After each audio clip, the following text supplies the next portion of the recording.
Your favourite shopping destination value zone hyper mart ఇప్పుడు మన అమీర్పేట్ లో పిల్లర్ నంబర్ 1081 వద్ద. పరిపూర్ణానంద స్వామికి బోల్డ్ అంతమంది ఫాలోవర్లు ఉన్నారు, డిఫరెంట్ ప్లేసుల్లో ఉన్నారు. బట్ ఎందుకని కాకినాడని ఎంచుకున్నారు? కాకినాడలోనే శ్రీపీఠం ఏర్పాటు చేశారు, కాకినాడలోనే మహాశాంతి యాగాలు ఇప్పుడు ప్రధానమంత్రి భారతదేశం మొత్తానికి ప్రధానమంత్రిగా ఆయన ఢిల్లీలోనే ఎందుకు ఉండాలంటే ఎక్కడో కేంద్రం ఉండాలి, ఎక్కడో కూర్చోవాలి. అది దేశ రాజధాని అనుకున్నాం. మీరు ఎందుకు కాకినాడని మీకేం? అదే అంటున్నా, నాకు ఒక ప్లేస్ కావాలి కదా. అక్కడ వాళ్ళు ఆశ్రయం ఇచ్చారు, అక్కడ ఉన్నాను.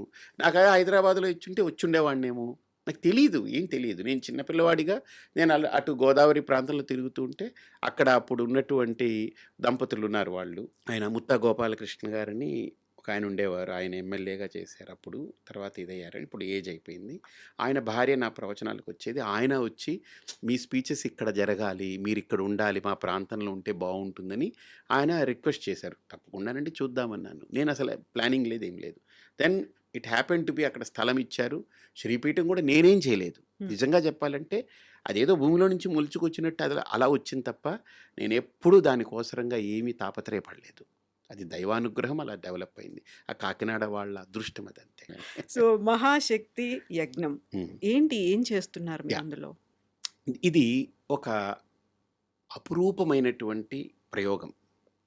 ఇదొక కల్పం అంటే ఒక వేదము లేదా ఆగమాలు లేదా శాస్త్రాలు అవి చెప్పినటువంటి ఆచారాల్ని కల్పం అంటాం మనం.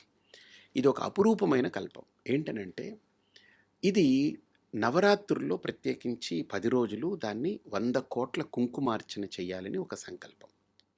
అలాగ ఒక 1000 కోట్ల కుంకుమార్చన పూర్తి చేయాలి. ఈ భూమి మీద ఇప్పటిదాకా ఎవరు ఊహించలేదు. 100 కోట్ల కుంకుమార్చన ఎవరు ఆలోచన చేయలేదు. అది 1000 కోట్ల కుంకుమార్చన చేయాలని ఒక దృఢమైన సంకల్పం పెట్టుకున్నాం. మీకు అర్థమైంది కదా. ఆ సంకల్పంలో భాగంగా నేను అనుకున్నది ఏంటనంటే ఏదో ఒక సంస్కరణ జరగాలి అని. స్త్రీలకి దీక్షావస్త్ర ధారణ అనేది ముఖ్యం. ఒక దీక్షావస్త్రం ఎందుకు అని అంటే అది 250 రూపాయలు అది చీర. మనం అహ్మదాబాద్లో ఎక్కడో సూరత్లో దాన్ని ప్రింట్ చేయించి తీసుకొస్తాము. చాలా నాణ్యమైంది అది. బయట ఎక్కడైనా సరే అది ఒక 700 రూపాయలు తక్కువ ఉండదు. మనం 250 రూపాయలు కొట్టిన దానికి తీసుకొచ్చి ఇస్తున్నాం.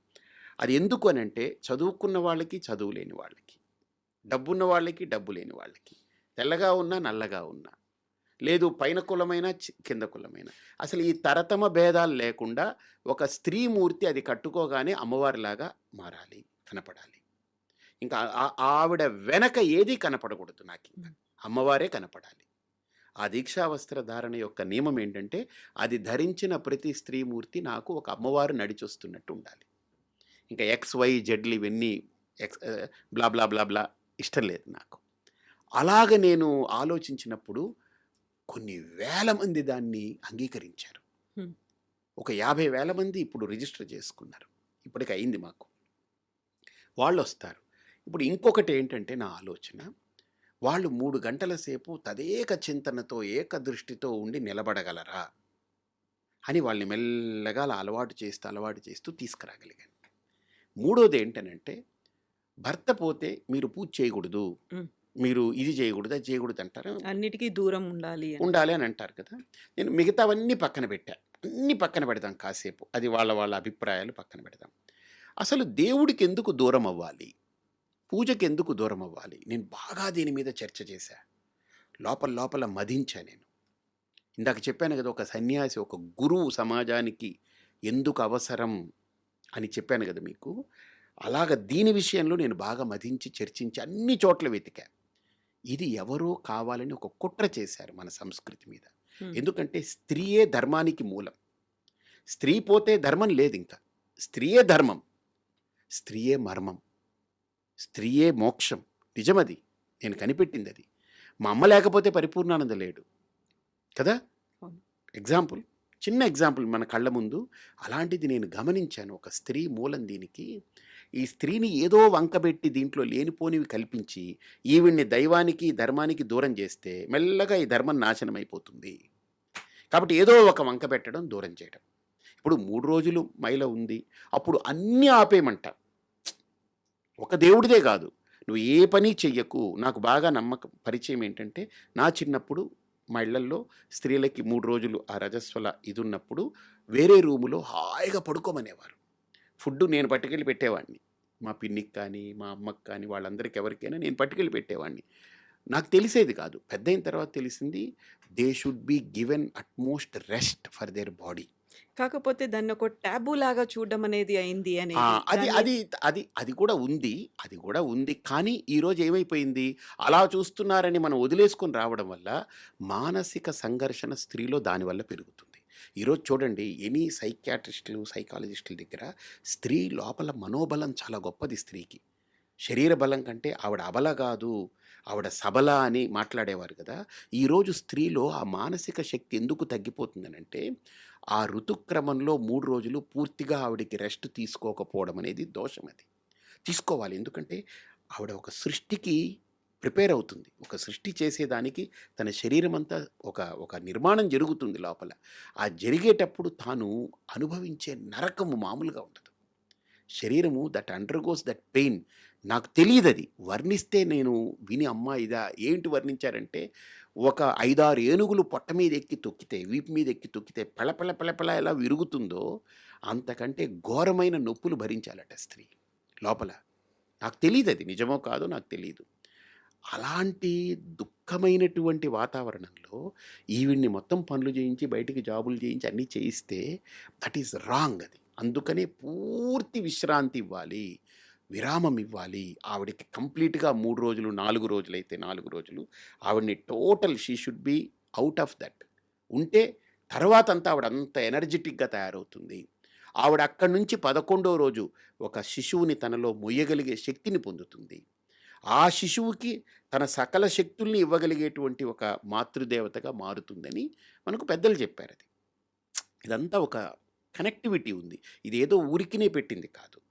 అలాంటి సందర్భంలో దేవుడికి కూడా పూజ చేయక్కర్లేదని చెప్పారు. ఇంక దేవుడు వద్దు ఏమొద్దురా బాబు, నువ్వే దేవతవి, ఎందుకంటే రేపు నువ్వు సృష్టి చేయబోతున్నావు, నువ్వు గొప్పదానివి, నువ్వు దైవంతో సమానం అని చెప్పి చూశారు. కానీ దాన్ని పెడార్థాలతోటి మగవాళ్ళు చూడడం గానీ, "ఏయ్! ఇది మైడి ముట్టు" అని తీసి ఛేదరించుకోవడం.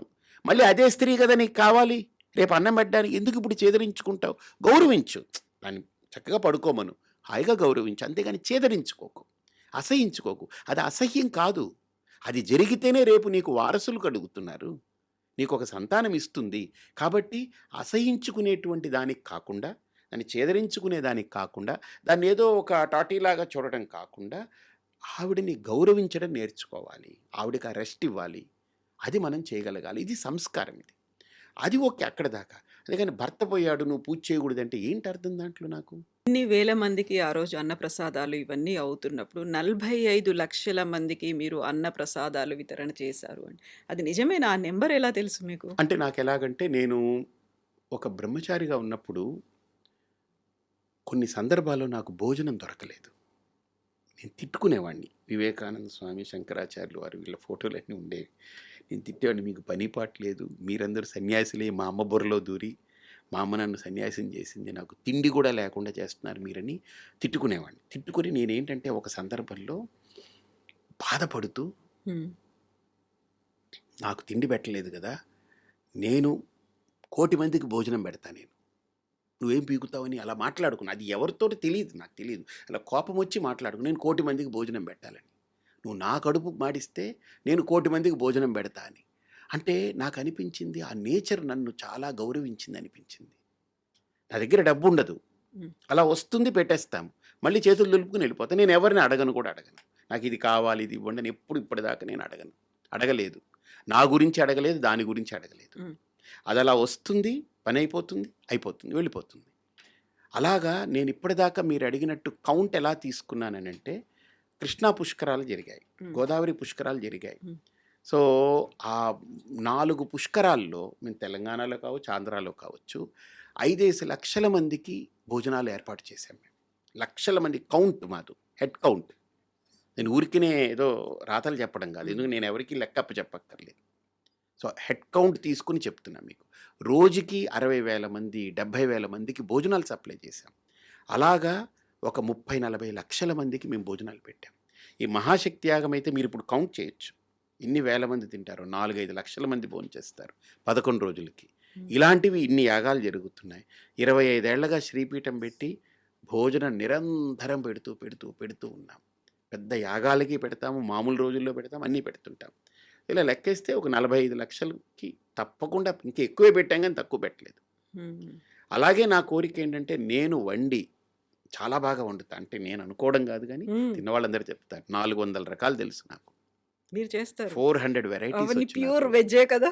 ఉల్లిపాయ వెల్లుల్లిపాయ కూడా వాడను. అంటే నేను వాడను, నేను ఎవరికి అలా పెట్టను. ఎందుకంటే హెల్దీ ఫుడ్ పెడతా, చాలా హెల్దీ ఫుడ్ పెడతా. అంటే నేను నాన్ వెజ్కి యాంటీ అనో లేకపోతే అబ్బెబ్బే అనో అలా నేను ఎప్పుడు మాట్లాడను. అది ఎవరి ఫుడ్ వాళ్ళది choice, that's their choice, right? నేను ఎంచుకున్నది నాకు ఆధ్యాత్మిక మార్గంలో నేను ఇలా నడవాలనుకున్నప్పుడు నాకు నా గురువులు చెప్పి నేను ఫాలో అవుతాను. 400 రకాలు వెజ్లో. వెజ్లో పక్కా ప్యూర్ వెజ్, అది సౌత్ నార్త్ అన్నీ ఉన్నాయి ఇందులో. అన్నీ అన్నీ ఉంటాయి. అసలు ఈ రోజు తింటే మళ్ళీ 365 రోజుల తర్వాత వస్తుంది అది. ఓ అలా సంవత్సరం షెడ్యూల్ చేసి తర్వాత. పెట్టారా? ఆ, ఓకే. సంవత్సరం తర్వాత. ఇప్పుడు మీరు కారం అంటే మీకు మిరపకాయ కనపడుతుంది. నాకు ఎన్ని తెలుసా? అల్లం కారం, మిరియాలు కారం, మిరపకాయ కారం, ఎండుమిరపకాయ కారం, ఇలాగ కారాల్లోనే నేను చాలా రకాల కారాలు నేను వాడతాను కాంబినేషన్. మీకు పులుపు అంటే ఒకటే చింతపండు అనిపిస్తారు, కానీ టొమాటో పులుపు ఉంది, మామిడికాయ పులుపు ఉంది, ఉసిరికాయ పులుపు ఉంది, వాక్కాయ పులుపు ఉంది, చింతపండు ఉంది, నిమ్మకాయ ఉంది, ఇలా రకరకాల పులుపులు ఉన్నాయి. తర్వాత చుక్కకూర పులుపు ఉంటుంది, రకరకాల పులుపులు. అలా నేను అన్నీ స్టడీ చేసి ఏ కాలంలో ఏ పులుపు వాడాలి, ఏ కాలంలో ఏ కారం వాడాలి, ఏ కాలంలో నేను కోవిడ్ వచ్చినప్పుడు కూడా ఫుడ్ తోటే చాలా కంట్రోల్ చేశాను. అందరికీ మెడిసిన్స్ వాడలేదు, మా ఆశ్రమంలో రానేలేదు కోవిడ్ దగ్గరికి. దానికి ఇంకో కారణం కూడా ఏంటంటే ఇది నిత్యాగ్నిహోత్ర అని ఒకటి నేను చెప్పాను కదా, R&D చేస్తుంటా. నేను R&D ఒక 7 అంశాల్లో చేస్తా. ఒకటి సొసైటీ మీద, పాలిటిక్స్ మీద, తర్వాత స్పిరిచువాలిటీ మీద, ప్రోడక్ట్స్ మీద, తర్వాత పర్సనాలిటీస్ మీద, ఇలా రకరకాల వాటి మీద నేను R&D అంటే ఎప్పుడు రీసెర్చ్ చేస్తూ చేస్తూ చేస్తూ ఉంటా. నేను ఎప్పుడు నేర్చుకోవాలనుకునే వ్యక్తిని. అప్పుడు నేను అనుకున్నాను, మనకు కోవిడ్ ముందు దీని గురించి బాగా థింక్ చేశా. కోవిడ్ టైంలో విగరస్గా పనిచేశా. వచ్చింది కోవిడ్ టైంలో మనకు అందరికీ శానిటైజర్ వాడాలని చెప్పారు. మీకు గుర్తుందో లేదు, అందరూ బాటిల్ క్యారీ చేసి చేతుల్లో వేసుకుని ఏది ముట్టుకున్నా తుడుచుకునేవాళ్ళు. నాకు ఒక క్వశ్చన్, మనం బయటికి వెళ్ళాం ఏదో ముట్టుకుంటే శానిటైజ్ చేసుకుంటాం, కానీ బాడీ అంతా పట్టిన దాన్ని ఇంటికి వస్తాం కదా, మరి ఇది ఇంట్లో కూడా పాకుతుంది కదా, అది ఎయిర్ బోన్ అన్నారు కదా అప్పుడు, మరి అది ఇంట్లో అంతా పాకుతుంది కదా, ఇళ్ళంతా ఎలా శానిటైజ్ చేస్తాం మనం? ఏం చేయలేం. అందుకని ఇది కనిపెట్టాను నేను, నిత్యాగ్నిహోత్ర అని ఋషులు మనకి ఇచ్చినటువంటిది. నేను కనిపెట్టలేదు, ఇది వాళ్ళు ఇచ్చిన అమూల్యమైన ఫార్ములాని. ఇది 100% న్యాచురల్ అనమాట. ఇది ఇది మీకు కూడా ఇస్తాను. ఇది వెలిగించి పెడితే 45 నుంచి 55 నిమిషాలు వెలుగుతుంది ఒక కేక్. ఇది పూర్తిగా హెర్బ్స్, అంటే మన మైండ్ని రిలాక్స్ చేసే హెర్బ్స్ ఉన్నాయి, స్ట్రెస్ ఫ్రీ చేసేది ఉన్నాయి. తర్వాత మనలో డోపమిన్ అంటారు కదా, డోపమిన్ రిలీజ్ అయితే చాలా మనిషి హ్యాపీగా ఉంటాడని అంటారు కదా, డోపమిన్కి బాప్ ఇది. ఓకే, అంటే మన బ్రెయిన్ని తెలియకుండా సూదింగ్ చేస్తుంది, అంత హాయినిస్తుంది. ప్లెజెంట్ స్మెల్ ఉంది. ఓపెన్ చేయగానే అలా ఉంది కదా, అంతా మొత్తం హెర్బ్స్ ఇవి, పంచగవ్య హెర్బ్స్ తోటి చేసింది. ఇది ఒక్కటి వెలిగిస్తే ఆఫీస్ ఏరియాలో 50 మంది వర్క్ చేస్తుంటే వాళ్ళు ఒక 2 గంటలు పడుకుంటే ఒక న్యాప్ తీసుకుంటే 2 గంటలు ఎంత ఫ్రెష్ అవుతారో, ఇది వెలిగి ఈ 45 నిమిషాలు వాళ్ళు కనుక అది పీల్చుకోగలిగితే అంత రిఫ్రెష్ అయిపోతారు వాళ్ళు. ఇళ్ళంతా శానిటైజ్ చేస్తుంది, ప్యూరిఫై చేస్తుంది. దీని మీద నేను 6 సంవత్సరాలు చాలా చాలా చాలా కృషి చేసి అలా డిజైన్ చేసి చేశాను. అంటే మనము, నా అభిప్రాయం ఏంటనంటే, ఒక భోజనం పెట్టడమే కాదు, ఒక యాగం చేయడమే కాదు, ఒక దీక్ష చేయించడమే కాదు, ఒక ప్రోడక్ట్ని ఇవ్వడమే కాదు, వీటిలో పూర్తిగా ఇన్డెప్త్ దాని మీద రీసెర్చ్ చేసి ఆలోచన చేసి దీని పర్పస్ ఏంటి, ఏదో డబ్బు పోగు చేయాలి. నా దృష్టిలో డబ్బు అనేది, నా దృష్టిలో లక్ష్మీదేవి విష్ణువుకి సంబంధించింది, నాకు కాదు. ఆవిడ విష్ణు భార్య. నా దగ్గర నేనేదో దాచుకొని లాక్కొని పెట్టుకోవాలని నేను అనుకోను. ఆవిడ అనుగ్రహం ఉంటే చాలు నాకు. ఎందుకు, ఏ పనైనా నేను మంచి పని చేసేటప్పుడు ఆవిడ నన్ను దీవించి నువ్వు పని చేయి అంతే అయిపోతుంది అని దీవిస్తే చాలు. ఆవిడని తీసుకొచ్చి నా దగ్గర దాచిపెట్టుకుని గొయ్యలు తీసి లోపల పెట్టి లేదా లాకర్లో పెట్టి ఎందుకు బంధించాలి ఆవిడ్ని? నాకు అవసరమైనప్పుడు ఆవిడ వస్తే, ఇప్పుడు బియ్యం అన్నం తినాలి, కంచంలో వండిన అన్నం వస్తే సరిపోతుంది, కానీ ఈ బియ్యం మూటలన్నీ వేసుకొని నేను తిరుగుతూ ఎక్కడెక్కడికి నేను ఏం చేయను నేను. కాబట్టి అలాగా నాకు నా అభిప్రాయం ఏంటంటే మనం చేసే ప్రతి స్టెప్‌లో, ప్రతి అడుగులో దైవానుగ్రహం కావాలి, దైవ బలంతో నడవాలి అని ఆలోచిస్తాను. అలాగ నేను 1,00,000 మందికి భోజనం నా చేత్తో వడ్డించి పెట్టాలని పెట్టుకున్నా. హ్మ్. దాంట్లో మీకు చెప్పనా హెడ్ కౌంట్ ఇప్పటికి 35,000 మందికి పెట్టా. హ్మ్. నేను వండితే 500 మందికి వండుతా. 1000 మందికి వండుతా. నా కెపాసిటీ 1000 మందికి వండేస్తా. నాకొక హెల్పర్ ఉండి ఇద్దరు కటింగ్ చేసేవాళ్ళు ఉంటే 1000 మందికి గంటలో 4 ఐటెమ్స్ వండేస్తా. హ్యాపీగా వండేస్తా. మీకు ఎప్పుడైనా చూస్తే చూడుదురు గానీ. తప్పకుండా. చూపిస్తా, మీరు వీడియో తీసుకొని లైవ్ కూడా పెట్టుకోండి, చూపించండి. తప్పకుండా. 4 ఐటెమ్స్ ఒక్కదానికంటే ఒకటి మామూలుగా ఉండదు. ఒకదాన్ని మించి ఒకటి ఉంటుంది. అంటే నేను చేశానని చెప్పుకోవట్లేదు. నా చేతిలో అమ్మవారి అనుగ్రహం అదంతే. ఇప్పుడు మీరు తినేటువంటి ఆ భోజనం కూడా మీ అంతట మీరే చేసుకుంటారా? బయటి వాళ్ళు నేను ఇంకెవరు యూఎస్ చేసినా వెళ్ళినా తినరా? కూడా చేస్తే తిననని కాదు. హ్మ్. నేను ఎక్కడికైనా వెళ్తే ఎవరైనా ఇడ్లీ తీసుకొస్తారు, ఎక్కడో ఉంటాను, తింటాను. అది కాదని కాదు. 99% నా చేతి వంట నేను ఇష్టపడతాను. ఎందుకంటే నా బాడీ, నా లోపల నాలిక నాకేది తినాలనిపిస్తుందో నాకు నాకు చెప్తుందది. హ్మ్. I'm doctor for my self. నాకు నేనే. ఇప్పుడు నా కడుపు ఏంటి? నా కడుపులో తినాలనుందా లేదా? అది నాకు తెలుస్తుంది. నేనేం తింటే బావుంటుందో నా నాలుక చెప్తుంది. కొద్దిగా ఎలాగుంది, చప్పగా ఉందనిపించిందనుకోండి, కొద్దిగా ఏదో తగ్గిందక్కడ. అదేం కోరుకుంటుంది? కొద్దిగా మిరియాలు, జీలకర్ర ఇవన్నీ వేసి మంచి రసం పెట్టి అన్నంలో రసం కలుపుకొని తింటే చాలా బావుంటుంది అనిపించిందనుకోండి, నేను అందరికి ఎళ్లి నాకు రసం పెట్టండి అని అడుక్కోవడం ఎందుకు? హ్మ్. నాకుందిగా నేనే చేసుకుంటాను, తింటాను. నాకు కావాల్సింది నేను చేసుకుంటాను, తింటాను. అంటే నా బాడీ కోరుకునేది, నా బాడీకి ఏదిస్తే మంచిదనిపిస్తుంది నేను చేసుకుంటాను. నేను 1,00,000 మందికి ఎందుకు నేను వండి పెట్టాలనుకున్నాను మీరు అడగలేదే? హ్మ్. నాకొక రూల్ పెట్టుకున్నాను. ఏంటంటే, ఒక మనిషి పుట్టింది మొదలు చనిపోయే వరకు ఒక 75 ఏళ్ళు అనుకుందాం. 75 ఇయర్స్ ఏజ్ అనుకుందాం. జస్ట్ ఒక నమూనా, ఒక అంచనా, ఎక్కడో ఒక పారామీటర్ కావాలి కదా! 75 ఏళ్ళు రోజుకి 3 సార్లు తింటే, హ్మ్. రోజుకి 3 సార్లు తింటే ఎన్ని సార్లు తిన్నట్టు? అంటే ఏడాదికి 1100, 1200 సార్లు తిన్నట్టు. 3 సార్లు తింటే. అంతే కదా! 3 3 9, 3 6 18, 1100 సార్లు. 1100 ఇంటూ 75 హ్మ్. ఎంతయింది? ఒక 80,000. 80,000 భోజనాలు చేసినట్టు. ఏది పుట్టినప్పటి నుంచి చనిపోయే వరకు 75 ఏళ్ళు 3 పూటలు. అంటే పుట్టినప్పుడు తినం కదా! ఒక 5, 6 ఏళ్ళు వదిలేసినా అటు ఇటు చేసుకున్న 80,000 భోజనాలు చేసినట్టు. హ్మ్. మనిషి 80,000 భోజనాలు చేస్తాడు వాడు. నేనేమనుకున్నాను, నేను పుట్టాను, 80,000 సార్లు తిన్నాను, చచ్చాను. ఇది కాదు. నేను 80,000 సార్లు తింటే నేను 1,00,000 మందికి నా చేత్తో పెట్టి చావాలని పెట్టుకున్నా. అంటే నేను ఇంకో 20,000 మందికి అదనంగా నా ద్వారా నేను పెట్టి ప్రాణం వదిలేయాలని పెట్టుకున్నా. ఇప్పుడు మీరు చేసినటువంటి 45,00,000 ఆ కౌంట్ అది వేరు. అది వేరు. మళ్ళీ అది ఇది అది వేరు. మాస్. అది నేను వండను. నేను దగ్గరుండి అన్నీ చేయిస్తాను. నా కౌంట్ ఏంటంటే 1,00,000 మందికి నేను పెట్టాలి. నా చేత్తో వండి పెట్టాలి. శ్రీ పీఠాన్ని ఏర్పాటు చేసుకున్నారు. ఒక ధర్మ ప్రచారం కోసం ఉన్నారు. ప్రవచనకర్తగా ఉన్నారు. ఇన్ని చేస్తున్నారు. పేరెంట్స్ దగ్గర నుంచి ఎప్పుడైనా మిస్సింగ్ ఫీలింగ్ అనేది ఉండేదా? మా అమ్మ నన్ను బాగా ఇన్సిస్ట్ చేసి ఈ పాత్రలో ఉండాలని ఆవిడ డిటర్మిన్డ్‌గా మార్చిందిది. ఆవిడ డిటర్మినేషన్ ఇది. ఆవిడ డెసిషన్ ఇది. బట్ నేను యాజ్ ఏ కొడుకుగా కంటే ఎక్కువగా నేను వాళ్ళకి బాగా క్లోజ్‌గా, వాళ్ళకి ఒక ఫ్రెండ్‌గా, వాళ్ళు నాతో ఒక మంచి మిత్రుల్లాగా అలా కలిసిపోయి ఉన్నాను తప్ప, ఏదో మిస్ అయిపోయిన ఫీలింగ్స్ కానీ, ఇంకోటి గానీ ఎప్పుడు వాళ్ళకి లేదు, నాకు లేదు.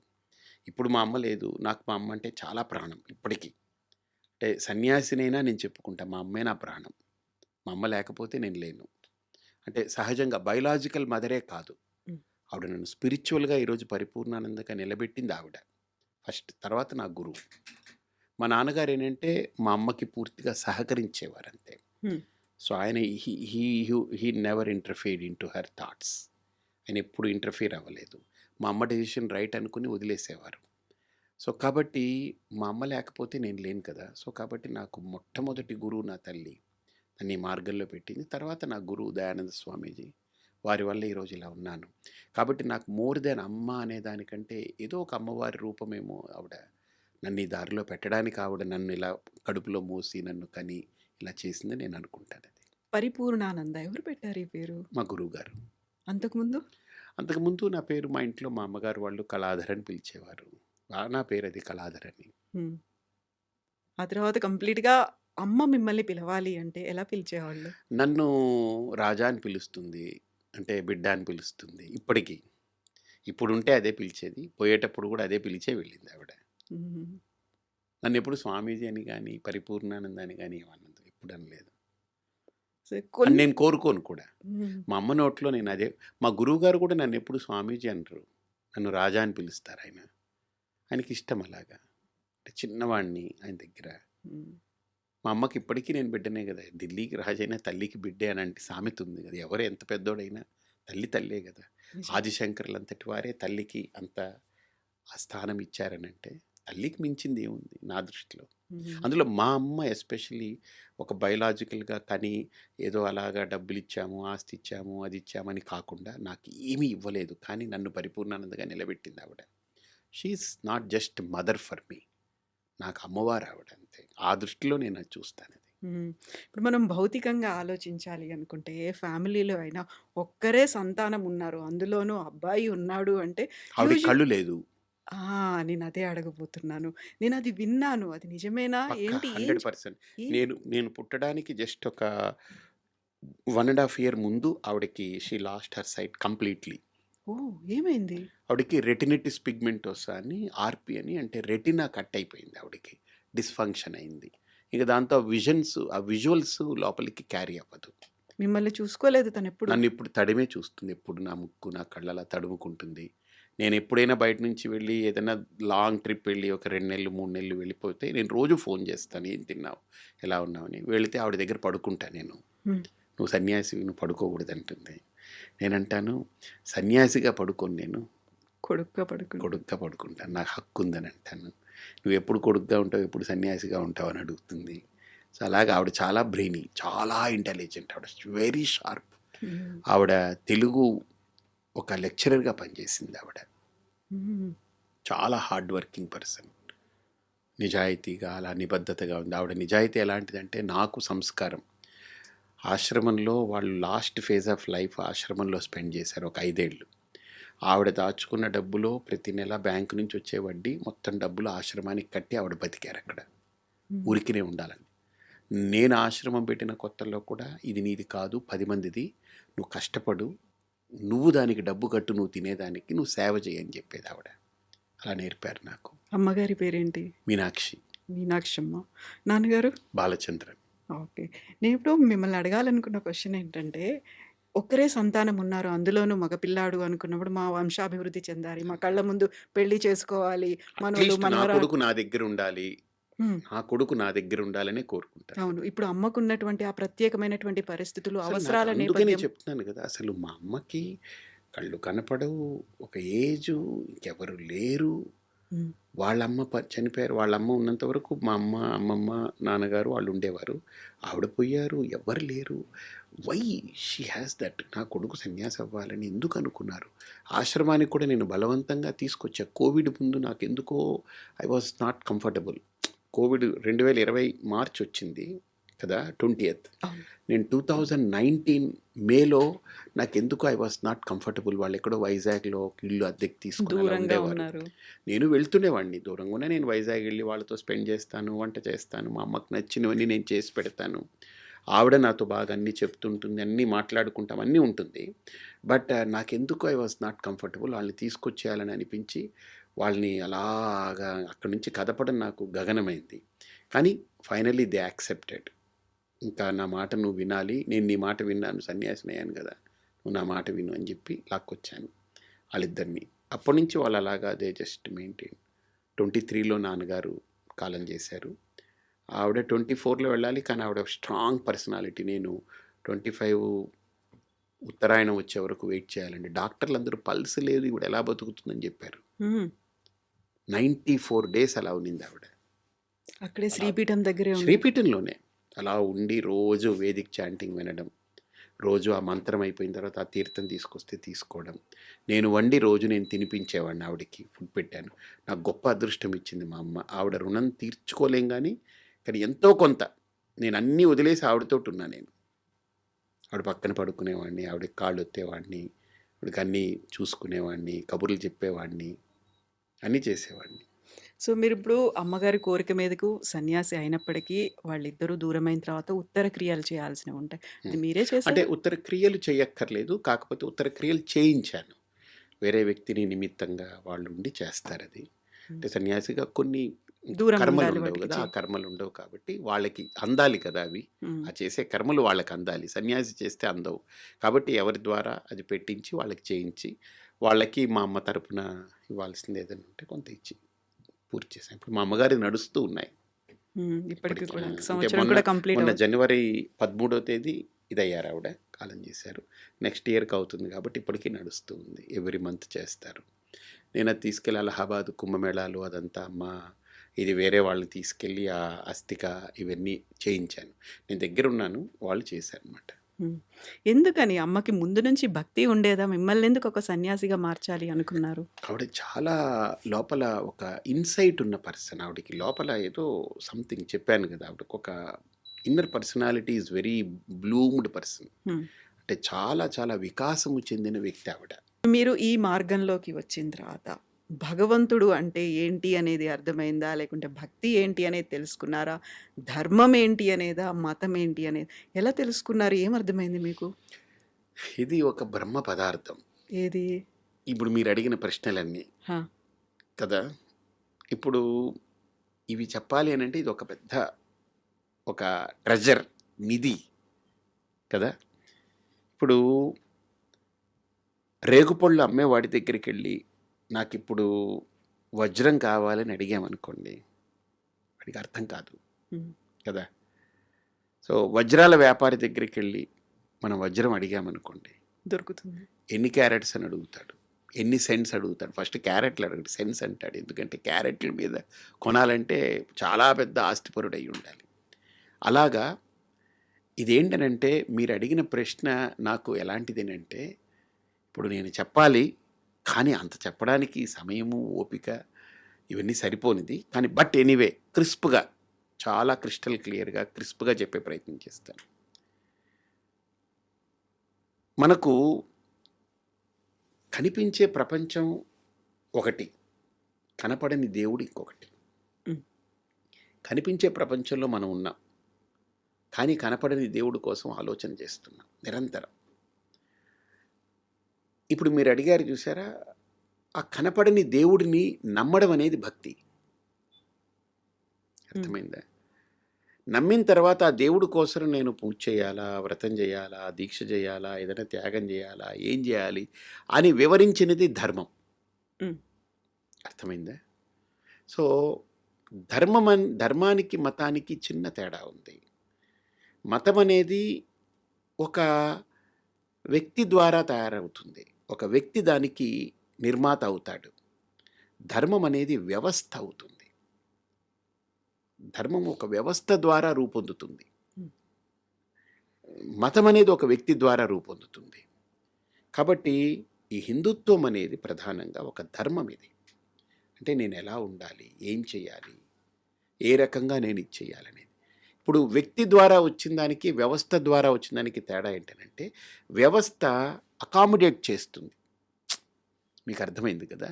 వ్యక్తి పరిచ్ఛిన్నతలతో ఉంటాడు. పరిధితో ఉంటాడు. హ్మ్. వ్యక్తి యొక్క భావజాలాలన్నీ ఒక పరిధి, ఒక పరిమితితో ఉంటుంది. లిమిటేషన్స్ ఉంటాయి. ఇప్పుడు మీకైనా నేను ఒక విషయం చెప్తే, మీరు ఆలోచించే కోణం మీ బుద్ధి పరిధికి అనుగుణమై ఆలోచిస్తుంది. నా దాన్ని కోణంలో నేను అంతే. ఆలోచిస్తాను. దాన్ని దాటి మీ బుద్ధి వెళ్ళదు. అలాగ ఒక వ్యక్తి ద్వారా నిర్మితమైనటువంటి మతం గూడా ఒక పరిధి, ఒక పరిచ్ఛిన్నత, ఒక లిమిటేషన్స్ ఉంటుంది.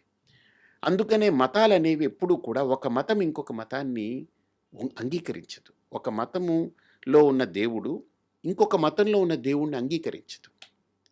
కానీ ధర్మం దగ్గరకొచ్చేటప్పటికి దైవత్వాన్ని ప్రతిపాదన చేస్తుంది ధర్మం. సో, కాబట్టి ఇక్కడ వీడు దేవుడు కాదని చెప్పదు. అకామిడేట్ చేస్తుంది. కదా! హ్మ్. కాబట్టి మన భారతీయ సనాతన ధర్మం దగ్గరకొచ్చేటప్పటికి, ఇది భారతీయ సనాతన మతం కాదు. భారతీయ సనాతన ధర్మం. అందుకనే మతం అంటే పొరపడతాం మనం. పొరపాట్లుంటాయి దాంట్లో. పొరపచ్చాలుంటాయి. హ్మ్. పరిధులుంటాయి. పరిచ్ఛిన్నతలుంటాయి. నా దేవుడిని నువ్వు నమ్మకపోతే నువ్వు నా దేవుడికి ద్రోహం చేసిన వాడివని నేను మాట్లాడాల్సి వస్తుంది. మతమైతే. ధర్మమైతే నాస్తికుడిని కూడా యాక్సెప్ట్ చేస్తుంది ధర్మం. మతం యాక్సెప్ట్ చేయదు. నువ్వు నమ్మకపోతే నువ్వు నా దేవుడికి ద్రోహం చేస్తున్నావని అంటుంది. కానీ ధర్మంలో దేవుణ్ణి నమ్మని వాణ్ణి చారువాకుడు అంటారు, నాస్తికుడు అంటారు. అంటే ఏంటి? దేవుణ్ణి నమ్మడం నమ్మకపోవడం నీ చాయిస్ అంటుంది. ధర్మము ఆ ఫెసిలిటీ ఇస్తుంది. ఫెనటిక్గా ఉండదు, Hmm. గీత గీసినట్టు ఉండదు. దట్ ఈజ్ వాట్ ధర్మం ఈస్. కానీ ధర్మం విషయంలో కూడా మనం ఆలోచించగలిగితే ఈ సనాతన ధర్మంలో దైవం గురించి చెప్పినప్పుడు 2 విధాలుగా చెప్తుంది. ఒకటి, ఒక ఆరాధన రూపంలో భక్తితో దైవాన్ని ఆరాధిస్తూ ఒక శరణాగతి పొంది భక్తుడిగా నువ్వు అంటే నీ ఈగోని అక్కడ సరెండర్ చేసి నేను అనే అహంకారం కంటే ఇది దైవం యొక్క అనుగ్రహం అనే భావనతో మసులుకునేదానికి భక్తి అనేది ఒక మాధ్యమంగా పెట్టి మెల్లమెల్లగా ఒక వ్యక్తి ఎలివేట్ అవుతూ ఆయన అప్లిఫ్ట్ అవుతూ అసలు దైవత్వం అంటే ఏంటనేటువంటిది మానవత్వం నుంచి దైవత్వం దిశగా చేసే ప్రయాణమే ఆధ్యాత్మికత. Hmm. మనం మానవత్వంతో ఉన్నాం. సో మానవత్వానికంటే కింద స్థితి ఏంటి? రాక్షసత్వం, పశుత్వం, ఇవన్నీ ఉంటాయి, మృగత్వం అవి. కానీ మనలో అవి అప్పుడప్పుడు పొడచూపుతూ ఉంటాయి. వాటన్నిటిని హ్యాండిల్ చేస్తూ లేదు నేను మనిషిని, వాటిలాగా నేను బిహేవ్ చేయకూడదు, ఓ పాశవికంగా ఉండకూడదు, ఒక జంతువులాగా నేను బిహేవ్ చేయకూడదు, నేను చదువుకున్న వాడిని, నాకు సంస్కారం ఉంది, సభ్యత ఉంది, విఘ్నత ఉంది, నాకు వినయం కావాలని ఇవన్నీ సంస్కారాలని నేర్చుకున్నవాడు మనిషి. ఒక పాఠశాలలో కావచ్చు, తల్లిదండ్రుల దగ్గర కావచ్చు, ఫ్రెండ్స్ ద్వారా కావచ్చు, సమాజం నుండి కావచ్చు, లేదా వాడి అనుభవాల ద్వారా కావచ్చు, నేర్చుకుంటూ ఎదిగిన వ్యక్తి కాలక్రమంలో వాడు ఒక సంస్కారవంతుడే, ఒక మనిషి మానవత్వపు విలువలతో బ్రతుకుతాడు. ఇక పశుత్వము, రాక్షసత్వము, ఈ ఈ మృగత్వము అవి ఉండవు అక్కడ. అవన్నీ మారడమే మనిషి యొక్క పరిణామక్రమం. Hmm. ఆ మానవత్వం వచ్చిన తర్వాత అది పరిపూర్ణత్వం కాదు వాడికి. ఎందుకంటే మనిషికి మనస్సు అనేటువంటిది అల్లకల్లోలము సృష్టించగలిగేటువంటి, ఉపద్రవం సృష్టించగలిగే పరికరం.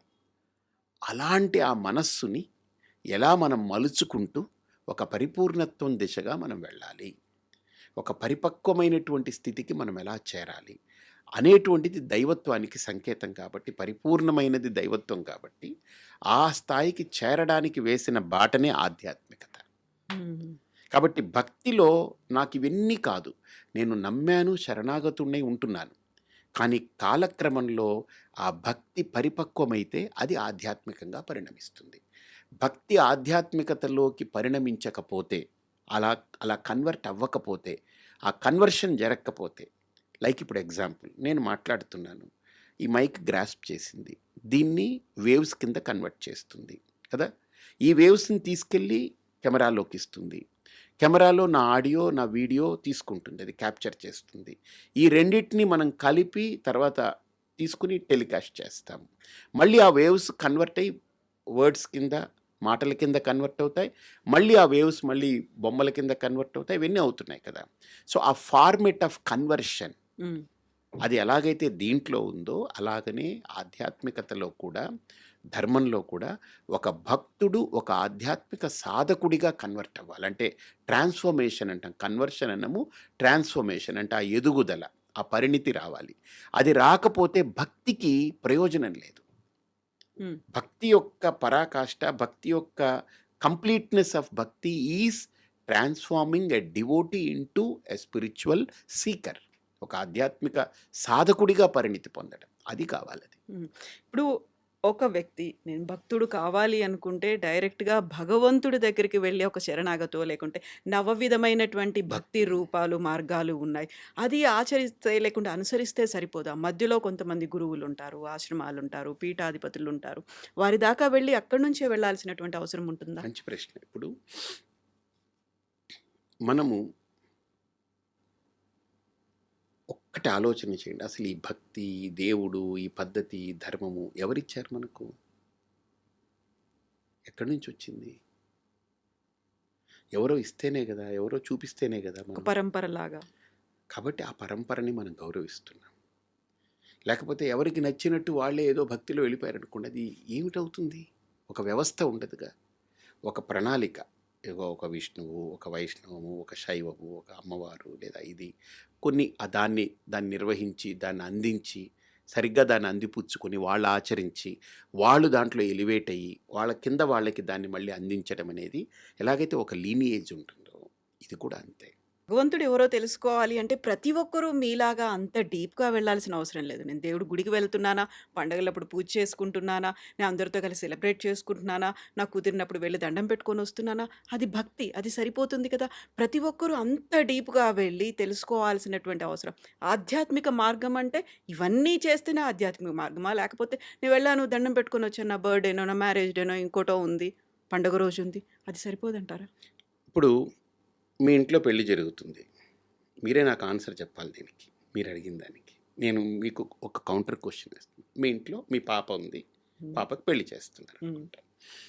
ఇప్పుడు నన్ను పిలిచారు. స్వామీజీ మీరు రావాలని పిలిచారు. అంటే నేను జనరల్‌గా వెళ్ళను పెళ్ళిళ్ళకి ఎప్పుడు వెళ్ళకూడదు మేము. నన్ను పిలిచారు అనుకుందాం. హ్మ్. నేను వచ్చాను. వచ్చమ్మా మంచిదమ్మా అని ఏదో నాకు తోచిన గిఫ్ట్ ఇచ్చాను వెళ్ళాను. మీ చెల్లెలికి చెప్పారు. హ్మ్. మీ సొంత చెల్లెలు. ఆవిడకి చెప్పారు. మీ అమ్మకు చెప్పారు. ఇప్పుడు నన్ను మీరు రిసీవ్ చేసుకునేదానికి, వాళ్ళు ఉండేదానికి ఏమిటి తేడా పెళ్ళిలో? Hmm. They are part of you. ఒక ఫ్యామిలీ. ఫ్యామిలీ కాదు. They are part of you. Hmm. మీ చెల్లి అంటే ఆవిడ మీ పాపకి పిన్ని. మీరు అమ్మ అయితే ఆవిడ పిన్ని. అంటే చిన్నమ్మ. అంటే అవును. మీరు అమ్మ అయితే ఆవిడ చిన్న తల్లి. అంతే కదా! మీరు అమ్మ. మీ అమ్మ ఆవిడకి ఏమవుతుంది? అమ్మ అవును. అమ్మ. అంటే ఎంత కనెక్షన్ ఉందక్కడ. కదా! వాళ్ళెలా వస్తారు? నాలాగా చుట్టం చూపులాగా వచ్చి వెళ్ళిపోతారా? కాదు కదా! Do you expect that? No. That behaviour? No. వాళ్ళు ఉండాలి. నాతో ఉండాలి. నా కూతురితో ఉండాలి. నా హ్మ్. కూతురికి అన్నీ చెప్పాలి. నేను ఫోకస్ చేయలేని ఏరియాస్ అన్నీ వాళ్ళు నా కూతురితోటి కనెక్ట్ అవ్వాలి అని కోరుకుంటారు కదా! ఎందుకని? వాళ్ళు they are connected to you. అలాగా దేవుడితో ఇప్పుడు నాలాగా పిలిస్తే ఒక గెస్ట్ లాగా వచ్చి దండం పెట్టుకొని పూజ చేసి, హాయ్ భగవంతుడా బాగున్నావా? నేను బాగున్నాను. నీ బ్లెస్సింగ్స్ కావాలని వెళ్ళిపోవడం వేరు. హ్మ్. ఇప్పుడు మీ అమ్మ, మీ చెల్లిలాగా మీ మీ కూతురు పెళ్ళిలో కనెక్ట్ అయిపోయి వాళ్ళు పూర్తిగా ఇన్వాల్వ్ అయినట్టుగా ఆ దైవంతోటే కనెక్ట్ అయ్యేటువంటి వాళ్ళు ఎవరైతే అనుకుంటారో వాళ్ళకు ఒక పాత్ కావాలిగా. హ్మ్. హ్మ్. పెళ్ళికి అలాంటి వాళ్ళని పిలుస్తాం. వీళ్ళకి చెప్తాం. వాళ్ళు పిలవం. వాళ్ళంతట వాళ్ళే వస్తారు. హ్మ్. వాళ్ళే ఇన్వాల్వ్ అయిపోతారు. కదా! ఇప్పుడు నన్ను మీరు పిలవాలి. నేనొస్తాను. పలకరిస్తారు. మంచిదనుకుంటాం. వెళ్ళిపోతాం. కానీ వాళ్ళు అలా కాదుగా. వచ్చారు, పోయారు, ఆయారం, గయారం రిలేషన్ కాదు కదా అది. That's more stronger than anything else right. కాబట్టి దైవం అనేటువంటి దాంతో మనం వెళ్ళాము, దండం పెట్టుకున్నాము, వచ్చేసాము. ఇది భక్తి. సింపుల్ భక్తి. ఇందులో ఏమీ ఇదేం లేదు. ఇది ఆధ్యాత్మికత అని చెప్పొద్దు. హ్మ్. ఆధ్యాత్మికత అంటే దైవంతో కనెక్ట్ అయ్యి. ఇప్పుడు నేను దైవం దగ్గరికి వెళ్ళాను. ఎందుకని? వెళ్ళాను. పండగ చెప్పారు వెళ్ళాను. పూజ నేను చెయ్యాలి చేస్తున్నాను. కానీ ఆధ్యాత్మికత అంటే నాకు దేవుడు కావాలి. ఈ ఈ ఈ పనులు కాదు. ఇవన్నీ కర్మలు, క్రియలు. కానీ నాకు దేవుడు కావాలి. పూజ అంటే ఏంటి? నేను దేవుడిని ఎదురుగుండా పెట్టుకొని నేను పూలు వేసేస్తాను. హ్మ్. నేను గంట వాయిస్తాను, హారతిస్తాను, మంత్రం చదువుతాను, దండం పెట్టుకుంటాను, ప్రసాదం పెడతాను, నేను తింటాను, 10 మందికి పంచుతాను. పండగప్పుడు గుడికెళ్తాను, ఇంట్లో పండగ చేసుకుంటాం, పిండి వంటలు చేసుకుంటాం, కొత్త బట్టలు వేసుకుంటాం. ఇవన్నీ జస్ట్ యాక్టివిటీస్. హ్మ్. బట్ నాకు దేవుడు అనేది యాక్టివిటీ కాదు. Beyond these activities something else.